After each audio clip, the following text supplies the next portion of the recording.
His stamina can come to the fore. He was 12s in the 10s, but he's back out to 12s. And bulk of the floor, the outsider, 25 to 1 into 20 to 1. So seems to be a whole lot going on, but Kemboy's pretty solid. And maybe that the lack of support this morning for Bristol de Mai being turned on its head now, it seems on track. But Dave can give us a closer update.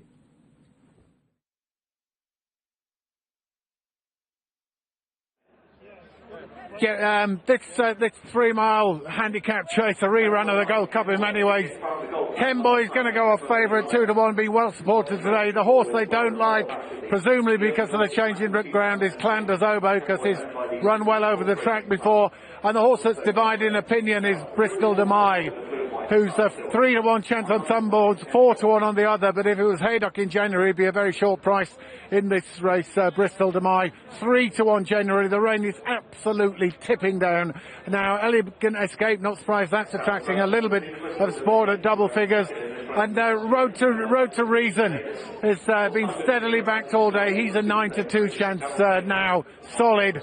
Always a bridesmaid, seemingly to me, but he's got an opportunity here to win. But Kemboy will go off favourite. So Kemboy, 9 to 4 favourite with the 3rd or 4th best form this season, probably the 5th best form in the race overall if you look at all of their careers, and yet he's favourite. He does come here as a fresh horse, and he's a progressive one. He is, yeah, and he got a really good ride by David Mullins when he won the Savills Chase over Christmas at Leopardstown. Kept back for the Gold Cup after that. Unfortunately lost his ride at the first, so as you point out, he's a fresh horse because he's effectively not raced since the 28th of December.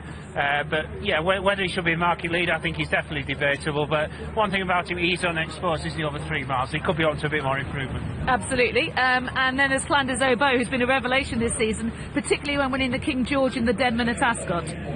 Very impressive there, and I thought he ran really well in the Gold Cup for a long way until sort of stamina kicked in the final couple of fences when he sort of weakened late on. But I thought for most of the race he travelled like he was as good a horse as there was in the race.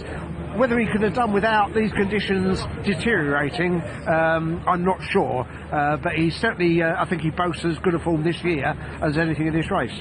And Bristol de Mai has, equally with Clanders Oboe, some of the best form of this season, that winning the Betfair Chase. He's had a lighter campaign this time around and ran really well in the Gold Cup when 3rd. Ran really well. He was only beaten about 6 1/4 lengths on that occasion. He's running in the race for the 3rd time. He was 5th a couple of years ago, 2nd last season. Conditions will be very much to his liking. It's just the fact I think he's a better horse fresh, and he's only 20 days ago since he ran in the Gold Cup, so that's at the back of your mind.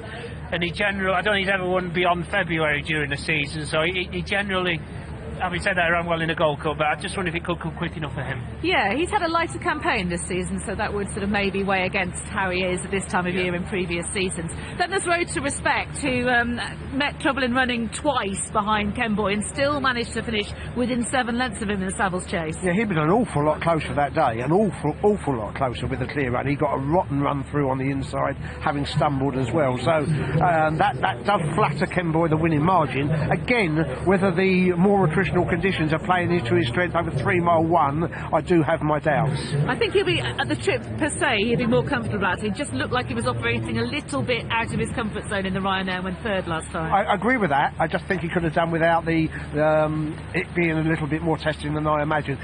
But contrastingly, although I came here thinking it definitely wouldn't be a big enough test, but I think it does bring Elegant Escape into the equation, which I didn't think 3 or 4 hours ago. Yeah, absolutely. That extra accent on stamina on a horse that is a thorough sayer when the Welsh Grand National. How about the rank outsider Balca de Flo, who didn't run very well at this meeting last year, but has got that standout performance in last year's Ryanair to his name? He has, yeah, over 2.5 miles. He just hasn't really fired in 4 runs so far this season. He's a capable horse on his day.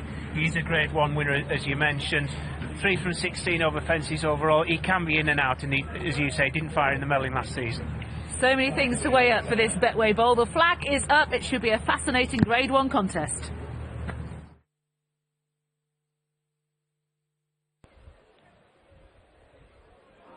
Runners now moving around the top of the bend of the home straight. Coming into line. And they're off for the Grade 1 3-mile 1 furlong Betway Bowl Chase of 2019. And they're running down to the first of 19 fences, with Balca de Flo prominent early, along with Kemboy. And Balcoda Flow rather jumping left-handed there, impeding Elegant Escape at fence number 1. The field remain intact though as they get towards the second and open ditch. Kemboy joined on the inside now by the grey Bristol de May. About 2 to 3 lengths away to Balcoda Flow. No problems over this fence. Climbers over between the horses. Then Elegant Escape at the back of the field is Road to Respect, who ran third in the Ryanair last time out. So racing down towards the third fence, and it's Kemboy and Bristol de May who show the way out the third. And a Balcoda Flow, Elegant Escape and Clandezobo. And just at the back of the field, Road to Respect under Sean Flanagan with 2 laps of the Mile May track to cover. Bristol de May down to the inside of Kemboy as they prepare to take the corner. They're racing about a length and a half in advance of Clandezobo. And then to the outside, Balcoda Flow. Down to the inside in the black and yellow, Elegant Escape, Welsh National winner.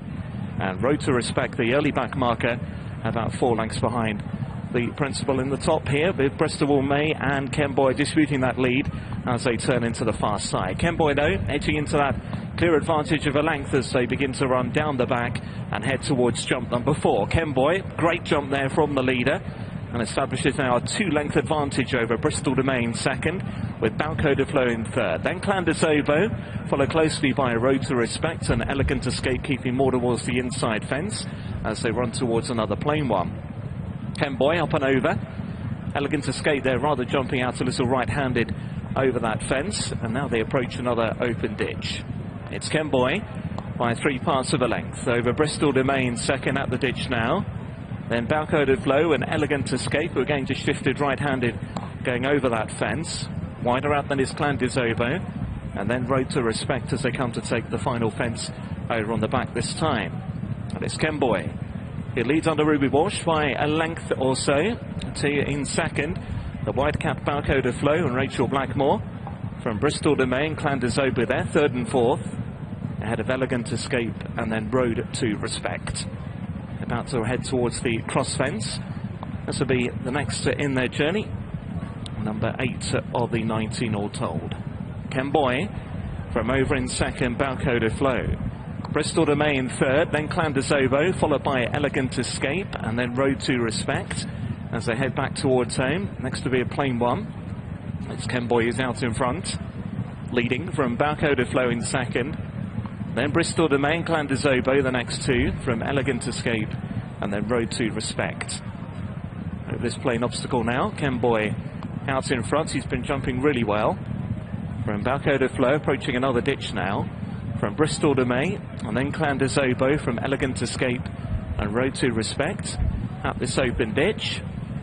All safely over that, and now they run on down towards what will be their last in another circuit's time. Fence number 11 for these runners now. It's Kemboy from Balcoda Flow, then Bristol de May and Clandezobo, followed closely by Elegant Escape under Tom O'Brien, and then Road to Respect. Sizing up this next fence, Kemboy from Balcoda Flow. Clandezobo lands in third, then Bristol de May, followed closely by Road to Respect and then Elegant Escape, who's in a little close to that previous fence, but no real damage done, and remains no less than 5 lengths behind the leader. That his leader is Kemboy, who begin to turn out into the country once more. From Balcoda Flow in second, Clandezobo sharing third with Bristol de May, a further length away to Road to Respect, and then Elegant Escape very much still with every chance. So into the back straight ahead, they've got 7 more to take in the Betway Bowl. Kemboy leading from Balcoda Flow in second. Clandezobo is handy to the outside in third, 2 or 3 lengths away to Bristol de May. Then Road to Respect. Balcoda Flow is in a little close to that one. Elegant Escape landed last of all, and now just again shaking up on the landing side. On they go towards another plain fence over on the back straight, and it's Kemboy who will lead them at fence number 13 once again. From Balcoda Flow and Clandezobo, then Bristol de May and Road to Respect and Elegant Escape is shaken up there on the landing side of that one once more. So it's Kemboy with the lead, a length and a half to Balcoda Flow in second and Clandezobo at this open ditch. then Road to Respect and Bristol to May. Elegant Escape is once again been ridden along as they go down towards the final fence over on the back straight now. It's Kemboy with the advantage, leading there by about 2 lengths. Over in second, Balco de Flo, then Clan de Zobo, followed closely by Bristol de May, then Road to Respect and Elegant Escape about 7 to 8 lengths behind the other ones now, as they're about to go down to the side of the track and head towards what will be 4 from the finish to the cross fence. And it's Kemboy who's still leading under Ruby. From Balco de Flo in second, Clan de Zobo and Bristol de May just waiting in behind. Then Road to Respect as they travelled over 4 out. Elegant Escape still going, but about 10 lengths behind the second to last horse. So back towards home they race.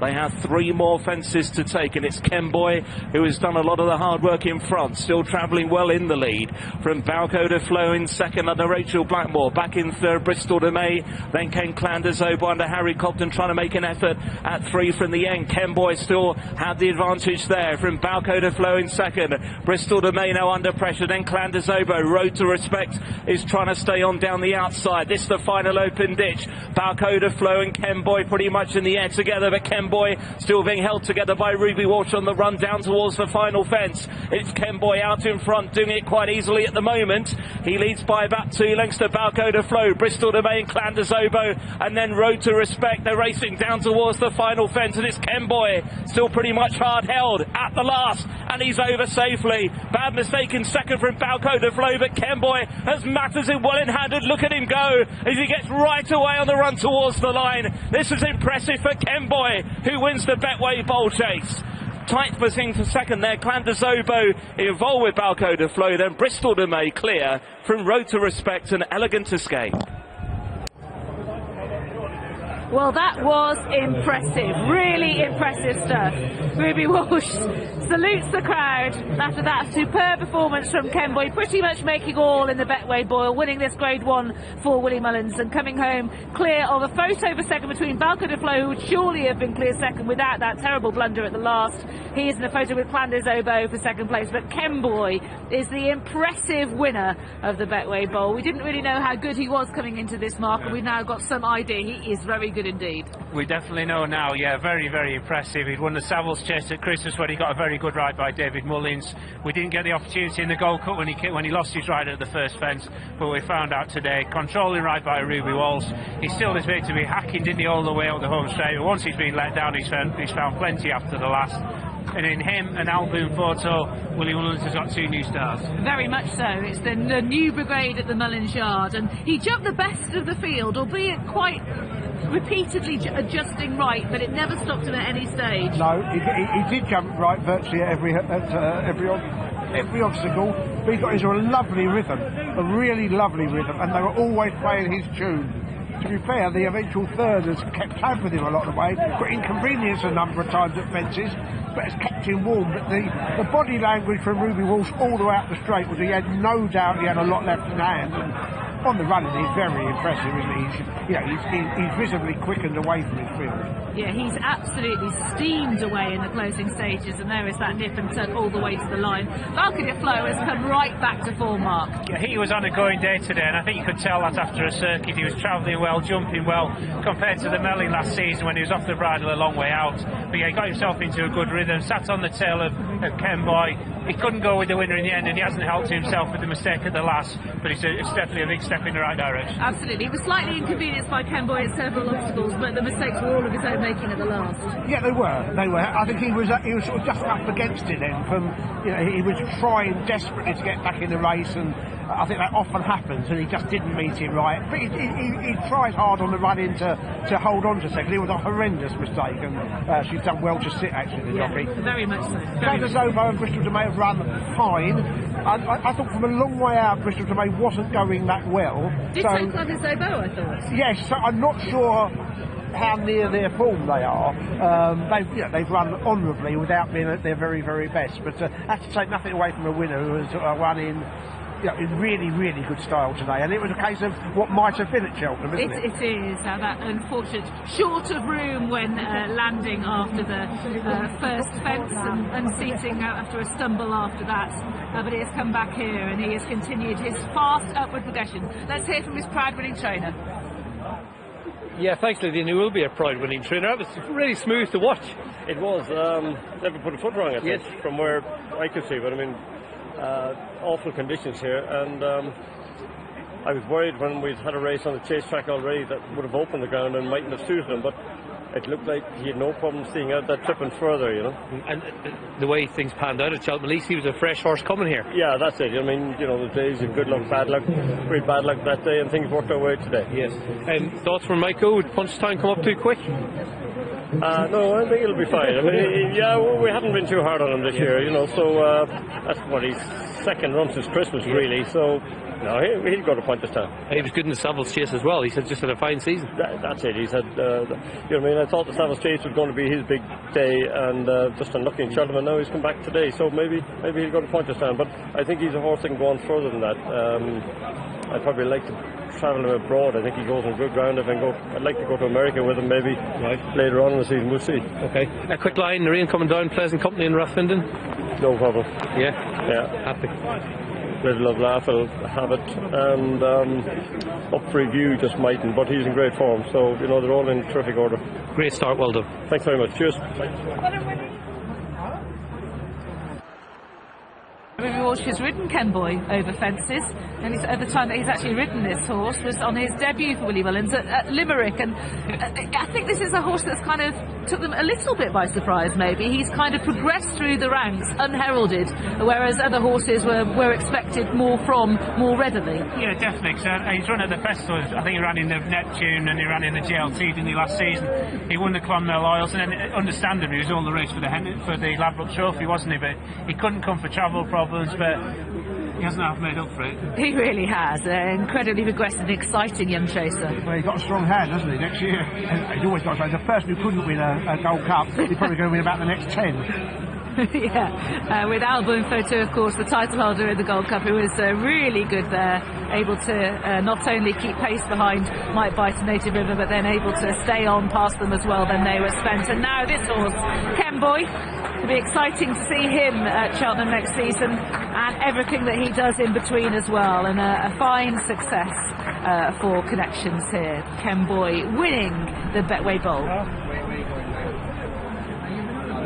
Yeah, he's absolutely sprinted away from them, hasn't he? I suppose the back of your mind still with him, and it was the same question really going into Cheltenham, is he a genuine strong stayer, or is speed at these sort of trips still very much an asset of his? Anyway, he was too good for them today, and he's improving very, very sharply. Kemboy wins the 9-4, the favourite, beating Clan des Obeaux, who just got second from Balco de Flo, whose mistake at the last has cost him the silver medal. So let's recap this fine performance from Kemboy, and Ruby Walsh made it quite clear what he wanted to do from an early stage, and that's quite a good shot of that adjusting right that he did throughout. Adjusting right's a good way of putting it. That's just the way he sort of favoured rather than losing any ground on it. But he was in a lovely rhythm and largely jumped extremely well. And one horse that wasn't in a lovely rhythm right from the very first fence was Elegant Escape. No, he wasn't. He made mistakes, and that was the first one. Then he made plenty going round. The way the rains arrived, he thought he would have played to his strengths, but he was on the back foot immediately. He could never really get involved. Balco de Flo, we've discussed, he got himself into a good rhythm. He's travelled well. He's jumped well for Rachel Blackmore. Bristol Dubai up the inside. Clan des Obeaux, I think he'd probably run his race. The rain we've had probably hasn't helped his chance, but on the day he wasn't good enough. Yeah, I don't feel it was the kind of form that he's shown either at Ascot or at Kempton. Possibly not. The fact he hasn't travelled as well as on those two occasions, but yeah, possibly the case. And the rain they got wouldn't have really played to his strengths either. I never thought Road to Respect was ever going that well. There was just this one point here where I just wondered whether Sean Flanagan had just kept his powder dry for one go. In the end, Road to Respect didn't have much left. No, he didn't. He moved up going to the second last, and that was probably as close as he was going to get. But he just doesn't find as much from now onwards. Whereas Ruby Walsh out in front, he still hasn't got for everything by any means. It's interesting the run of Clan des Obeaux, because one of the arguments that Paul Nicholls made for an improved performance in the King George, which he got, was that he preferred to go right-handed, and that was backed up by the Denman. He's hanging left here. Yeah, I didn't think he judged right at all today. I'm not convinced he ran entirely to his best, but I think his jumping was pretty good in the main. I didn't think that was he just seemed to me to be a little bit flatter than he was at Cheltenham. I think this track, for whatever reason, doesn't suit Bristol de Mai as well as Haydock does, and definitely doesn't suit Clanders Ovo. Yeah, I think that's right. So many things are about rhythm, and the horse who was in the best rhythm all the way round was the winner. I know they're playing his tune because he's making the running, but he just got in. He seems to be within himself, where it seems to be quite effortful for some of the others just to keep up with him. Lovely athletic chaser. Yeah, just the way he's gone about it. You know, you wouldn't be against coming back to 2.5 because he travels so strongly. But on that evidence, he'd get even further, wouldn't he? So he looks such a versatile horse. Well, the question for next year will be whether he'll get 3 mile 2.5 furlong. It would. Don't you think he'd be a very interesting runner in the King George? Wouldn't he? Yeah. It looks like it could be a cracking King George, obviously, but I think he'd be the ideal type for a King George. You don't think they'll just be tempted to go back and try and retain his Savills Chase title? Well, they might well do, but I'm sure they